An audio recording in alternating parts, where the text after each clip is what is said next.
Bueno, pues son las 8:30 de la mañana, 7:30 en las Islas Canarias. Momento de entrar en nuestra tertulia. Hoy con Hughes. ¿Qué tal está usted? Buenos días, Luis. Encantado de verle, de estar aquí. Hoy con don Antonio Muloni. ¿Qué tal? Buenos días, Luis. ¿Qué tal?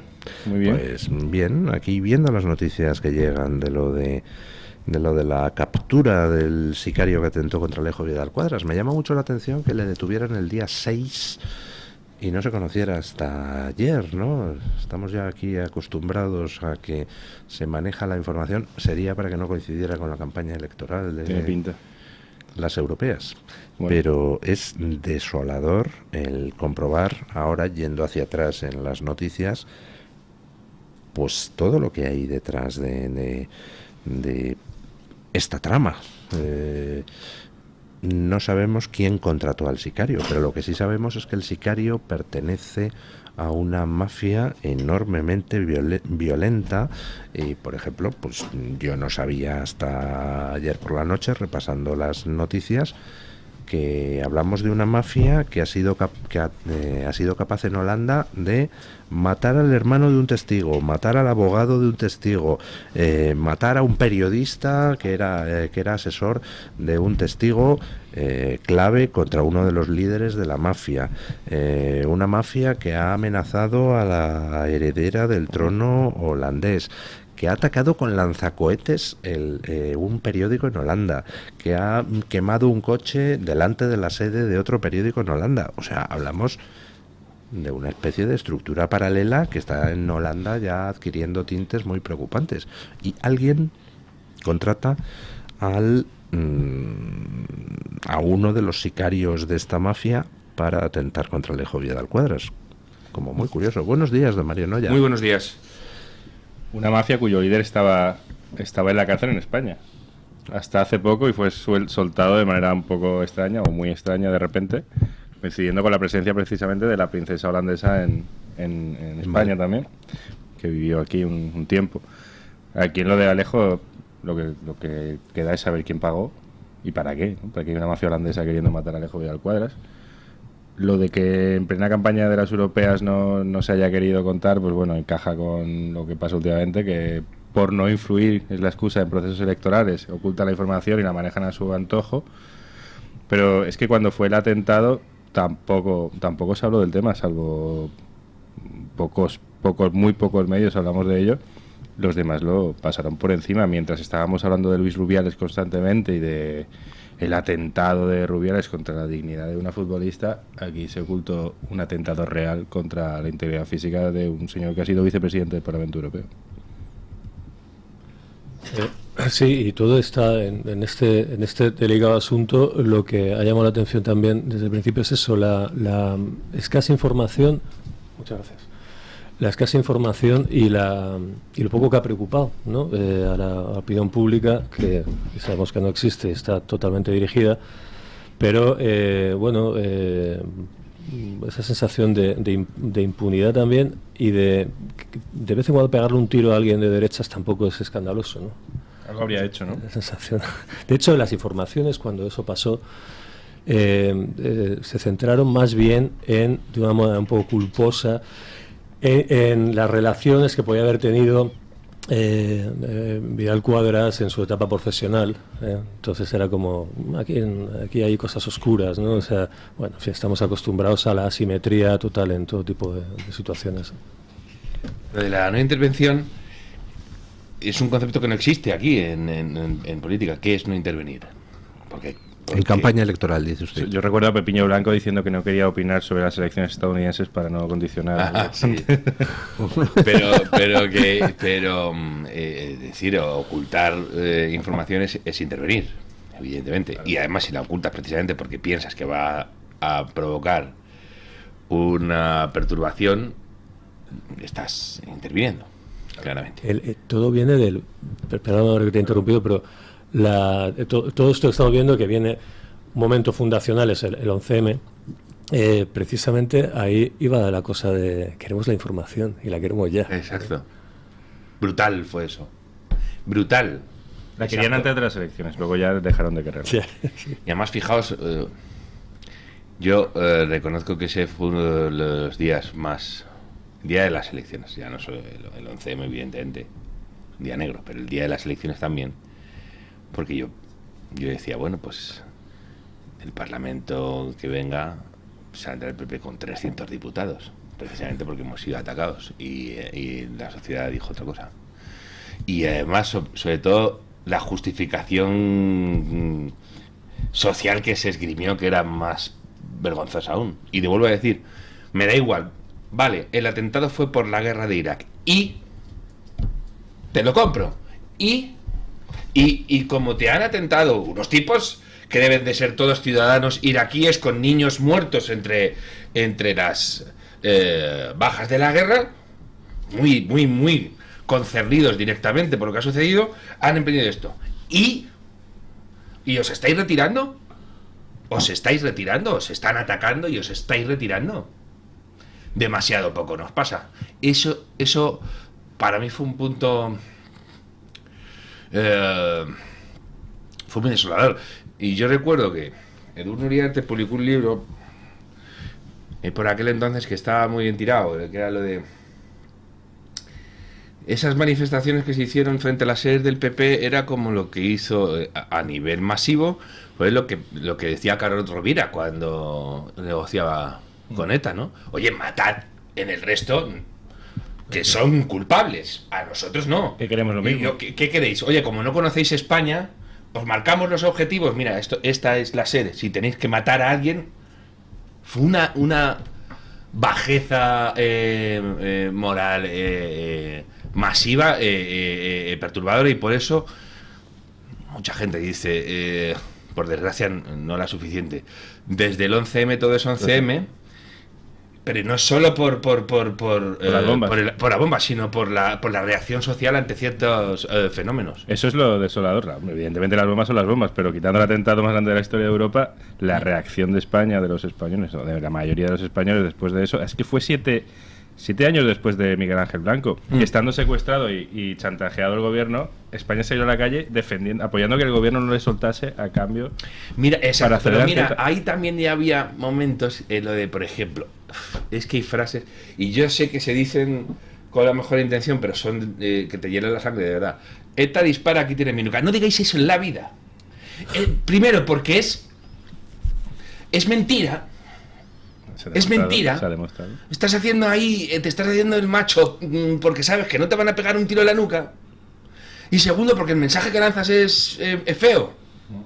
Porque lo que hacen es eso, pegar tiros en la nuca. No lo digas. Y las manos blancas. Oye, soy inocente. Un momento. ¿Qué queda esto de las manos blancas? ¿Por qué?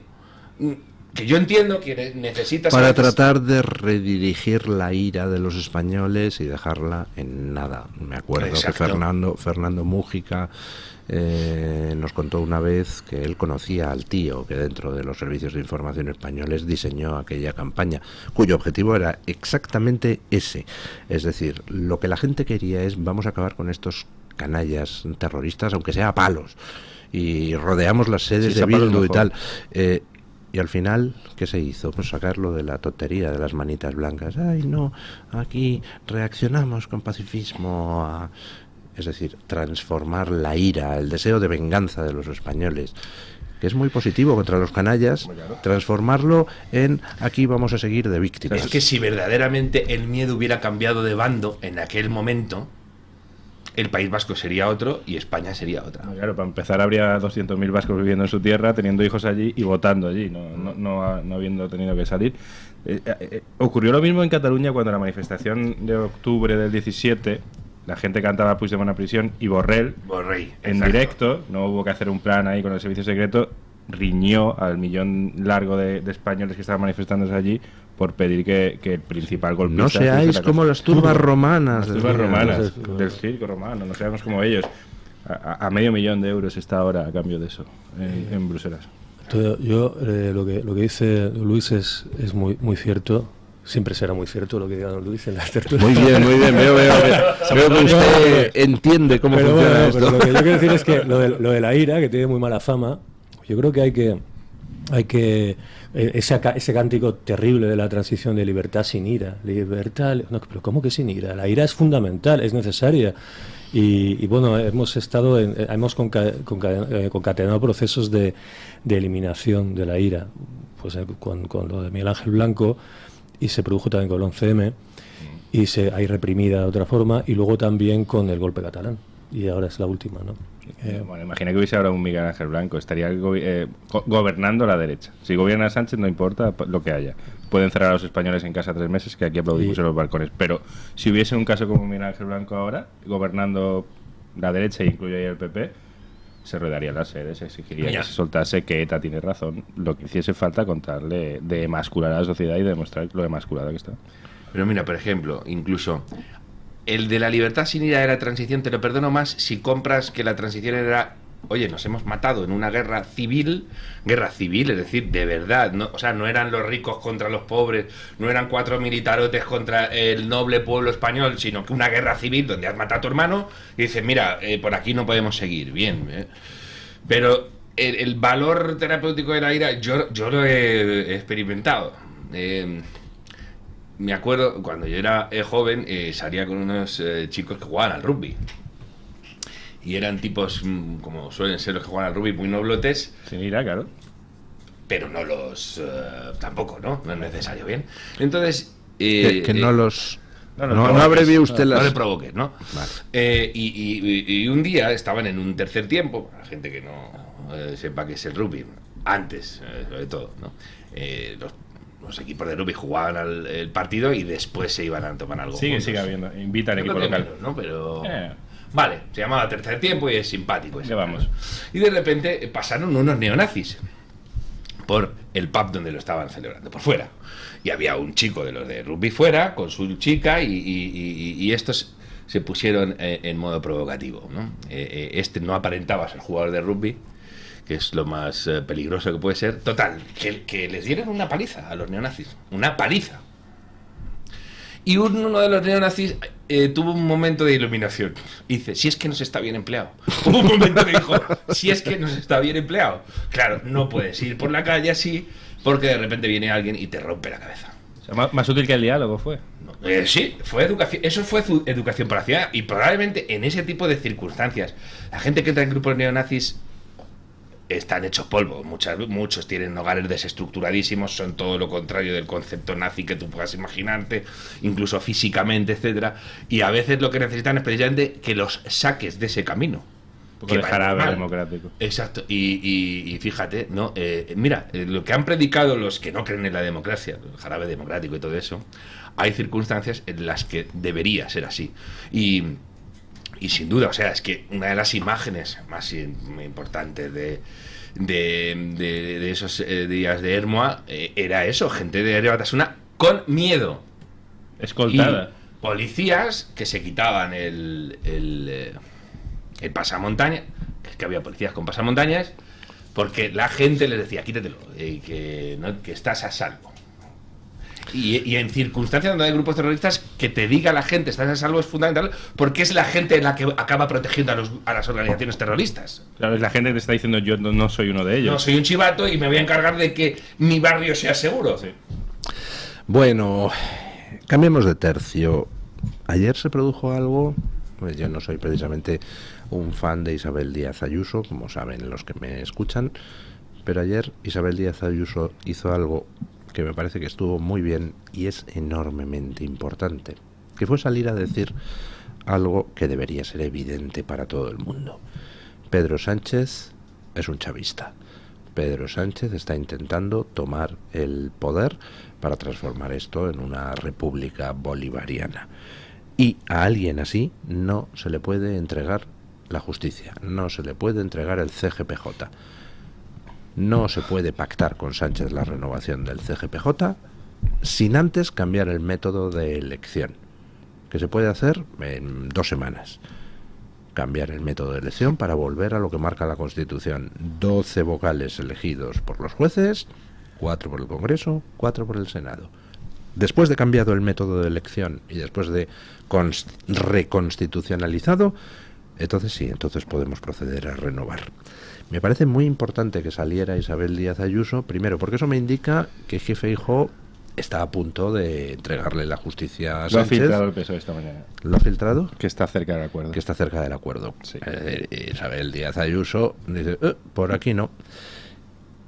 Lo cual dificulta a Feijóo el hacer ese acuerdo. La vez anterior, quien reventó el acuerdo fue Cayetano Álvarez de Toledo con unas declaraciones diciendo que era inadmisible. Y entonces Casado se la tuvo que embaular. Bueno, pues... Si Axel la FEM, hay que decir aquí siempre, ¿no? Me parece... Yo que tanto la critico por otras cosas, acabe de una vez con las subvenciones a los sindicatos. Isabel Díaz Ayuso, ya está bien. A los medios. A los medios también. Bueno, yo que tanto la critico por cosas, ayer impecable. A mí me pareció que es lo que hay que decir en estos momentos y por lo menos me da un poquitito de esperanza en que no le llegue a entregar Feijóo la justicia a Sánchez. Bueno, a mí ya sabéis que a mí yo sí le tengo muchísimo aprecio, incluido personal, porque es amiga mía. Y me alegro de que ponga pie en pared aquí. Fijaos, porque esto lo decimos, no es Venezuela. Yo dije ayer también, el Tribunal Constitucional es el brazo armado del gobierno chavista en esta empresa de hacer saltar por los aires el orden constitucional. El Tribunal Constitucional va a hacer saltar por los aires el orden constitucional. Orwell vomitaría del puro asco. De no haberlo escrito él. De no haberlo escrito, claro, pero fíjate, tengo un compañero en Voz Media que es venezolano y que no vive en España, que no vive en Venezuela, vive en Francia, y me puso el martes, me manda un WhatsApp con una noticia que era el presidente del gobierno de España: Pedro Sánchez propone una ley que regularía los medios de comunicación e investigaría a los dueños de los medios digitales. El titular que llevamos nosotros en Voz Media. Y me dice, oye, esto es gravísimo. Repito, es un venezolano que vive en Francia. Y dice, es Chávez en 2007. Dice, literalmente, dice, lanzó una ley de radiodifusión y comenzaron a caer medios de oposición como moscas. Pero no, lo peor es que aquí lo dices y encima ya sale otra vez, ya salen la carraca, Chávez, chavismo, jaja, lo que es lo mismo de se rompe España, jaja, la Españita Movistar esta tan graciosa que tenemos. Bien pagada, muy muy bien pagada. De todos modos, bueno, lo que dijo Ayuso, bien dicho está, ¿no? Pero yo, y con todo el respeto e incluso el cariño, es otro gran brindis al sol y otro escorzo de cinismo que a mí tan de mañana me sienta hasta mal gástricamente. O sea, el PP, si ya que utilizamos el símil venezolano, el PP juega a ser la oposición venezolana, y Ayuso, pues bueno, da una de cal, una de arena, pero se han repartido la justicia todos estos años de una manera vergonzosa. Y ahora pues son declaraciones que serán muy amplificadas, porque Ayuso controla la opinión de derecha casi en un porcentaje muy alto, pero cuando se han tenido que manifestar, y menciono también a doña Cayetana, pues no lo han hecho. El Partido Popular ha mangoneado la justicia de un modo tan vil o casi como el Partido Socialista. Igual cuando se han tenido que manifestar y cuando han gobernado. Porque es que yo recuerdo que Pedro Sánchez, estando en la oposición, decía que la justicia había que despolitizarla. Igual que lo dice ahora el PP. El PP estuvo 4 años con mayoría absoluta de Rajoy y no la despolitizó. Y prometió que iba a hacerlo. Gallardón dijo que se acabó el espectáculo de que los políticos eligiesen a los jueces, que tenían que juzgar a los políticos. Y tuvieron 4 años, no lo hicieron. Luego tuvieron otros 3 sin mayoría absoluta, haberlo pactado con el PSOE o intentado, y no lo hicieron. Y ahora estamos en estas, en que el Constitucional es el verdadero Parlamento de España. El único congreso que realmente hace cosas, porque el Constitucional es un congreso, no es un órgano judicial, es un congreso en el que hay jueces elegidos por políticos que sabemos de qué picojean con una mayoría según quien gobierne, y en este caso es una mayoría muy proclive a Sánchez, que toma decisiones. Ayer exoneró a Magdalena Álvarez de sus delitos. ¿Por qué? Porque sí. Dice lo que es constitucional y lo que no, con independencia de lo que ponga la Constitución. O sea, no tenemos un freno legal, un freno judicial, un freno constitucional para que el Constitucional no pueda ir más allá de la Constitución. Es la auténtica Constitución. El Constitucional lo que diga es la ley. Y es mayoría de Sánchez. Sánchez decide lo que dice el Constitucional. Es el órgano golpista por excelencia que va a garantizar, que va a hacer que todo lo que ellos quieran sea legal. No, y peor, porque además aún es muy difícil, claro, demostrar que un juez prevarica y hacerle pagar. Lo que haría Garzón. Que eso es otro de los problemas. Si los jueces vieran que corren peligro, otro gallo nos cantaría. Pero es que ya ni te cuento a los del Constitucional. Los del Constitucional pueden tomar medidas que no tienen nada que ver. O sea, que son moralmente prevaricadoras y nadie les va a poder quitar de en medio. Por cierto, Meloni ahí ha tenido una iniciativa brillante, ¿no? Brillante, porque es verdad que el peligro de que los jueces gobiernen a los jueces es que se acabe convirtiendo esto en una juristocracia, y ya hemos visto que intereses tenemos todos los humanos. No te quiero ni contar si eres juez y tienes capacidad de decidir sobre vidas de haciendas y sobre situaciones políticas. Sorteíto. Claro. Sorteíto de la lotería del niño. Es brutal, pero necesitas introducir ese factor de azar para no prostituir por el otro lado también el gobierno de los jueces. Explíquelo usted, porque no lo saben nuestros oyentes. Meloni lo que ha propuesto es, a la hora de cubrir puestos judiciales, pues cogemos y establecemos los requisitos. Tiene que ser un magistrado que tenga tantos años de experiencia, y una vez establecidos los requisitos objetivos, pues entonces todos los magistrados que quieran concurrir, que se presenten, y entre aquellos que cumplan los requisitos se sortea el puesto, en lugar de que se vote entre magistrados o los políticos elijan. Oiga, no, ponemos cuáles son los criterios que debe de cumplir la persona que esté en este puesto, y entre todos los que cumplan los criterios se sortea. De esa manera evitas todo tipo de manipulaciones, adscripciones a banderías, etcétera. A mí me parece una buena solución, sí. Eso lo hacían los griegos en la democracia clásica, que es mejor que la divinidad que lo humano, ¿no? Que decían los dados.